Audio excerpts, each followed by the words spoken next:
If you've been watching our channel for a while, you know we believe that sex is sacred and belongs within the loving, committed union of marriage, and children should only be born within that union between husband and wife.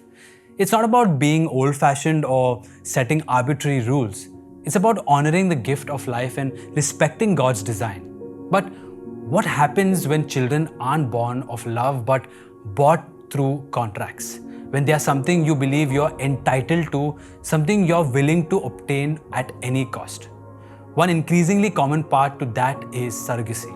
So let's take a look at 3 recent surrogacy cases that show just how far things have gone. In 2023, Britney Pearson, a surrogate carrying a child for a same-sex couple in California, was diagnosed with aggressive breast cancer at 24 weeks pregnant.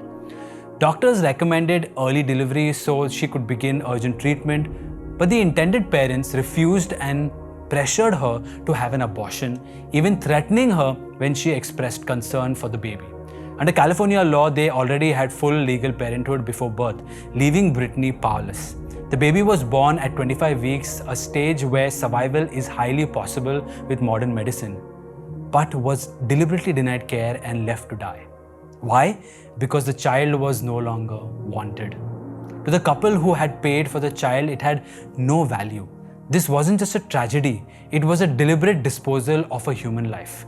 When a child becomes a transaction, where is the dignity? Where is the value of life? Our next case is based on a video that went viral this past week of a gay couple celebrating their newborn son's milestones.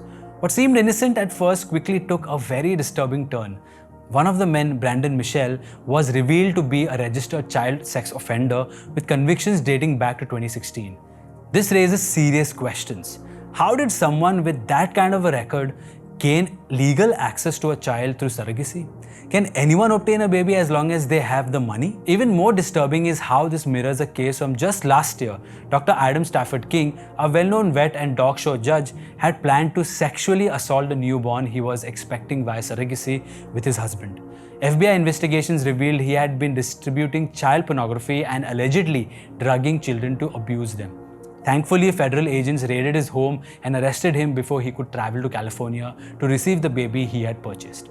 Both cases are a chilling reminder of just how easily children can be placed in danger when the process of bringing them into the world is treated like a transaction instead of a sacred responsibility. And if you think such scandals are only happening in the West, think again.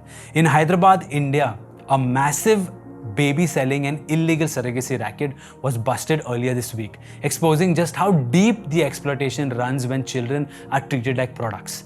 A couple undergoing treatment at the clinic were advised to have a baby through surrogacy. But after the birth, they grew suspicious. DNA tests revealed the shocking truth. The baby had no genetic connection to either parent.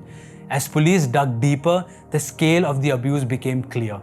The clinic was sourcing sperm and eggs unethically, preying on the poorest and most vulnerable. Beggars were lured with the promise of biryani and laborers were offered alcohol in exchange for their biological material. Educated individuals were paid between 1,000 to 4,000, while women donating eggs were given around 20 to 25,000 per donation.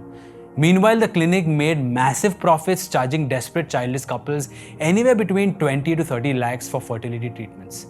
Poor women were recruited as surrogates and paid small sums to carry the pregnancies. Investigators discovered that the clinic was being run by a doctor who had already been suspended for earlier violations and unethical practices. The entire operation functioned like an assembly line, creating and selling babies as products, exploiting the poor and manipulating couples who simply longed to have a child. Now, these stories aren't just isolated tragedies, they are warnings. They show us what can happen when surrogacy turns into a transaction, when the law starts prioritizing contracts over the actual well-being of a child, and when we begin to treat children like products you can order and pay for. Because once we start stretching the boundaries of what's acceptable, we are not opening up new freedoms, we are opening up the door to serious harm. And maybe you've heard some of the common arguments, but they just want a child.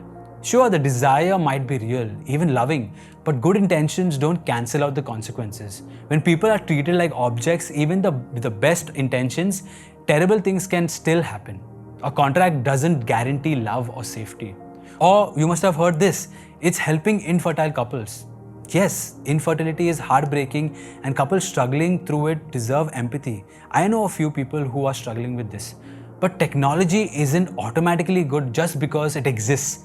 When we start redefining family or procreation for our own convenience, children and women, especially the poor and vulnerable, end up paying the price. Then there's the common claim. It's just modern reproductive science.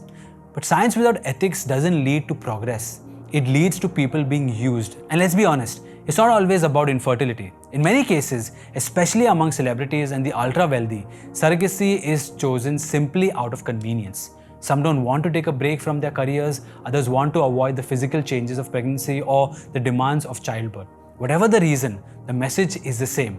Children become a lifestyle accessory and women become a means to an end. While surrogacy is sold as a compassionate or even glamorous option, in reality, it is an unethical, exploitative, and dangerous practice, especially for the most vulnerable. Now, these aren't extreme cases anymore. They are not rare exceptions. They have become more frequent, more normalized, and quickly becoming the new norm. And if we don't draw the line now, the line will just keep moving. Because at the heart of all of this is the truth we cannot afford to ignore. Children are not products. They are gifts. And here's the thing we've forgotten. No one has a right to a child. Children aren't owed to anyone. But every child does have a right to be born into a loving family with both a mother and a father. That's not outdated. That's what gives a child the best possible start in life. But when just anyone can buy a child, regardless of background, motives, or lifestyle, it stops being about the child's needs and becomes all about fulfilling their desires.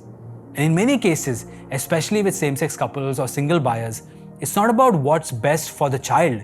It's about satisfying personal longings, no matter the emotional or development cost to that child. When we commercialize children, when we claim the right to end their life because they are not what we wanted or because we paid for them, we strip them of their dignity. They become a product, not a person.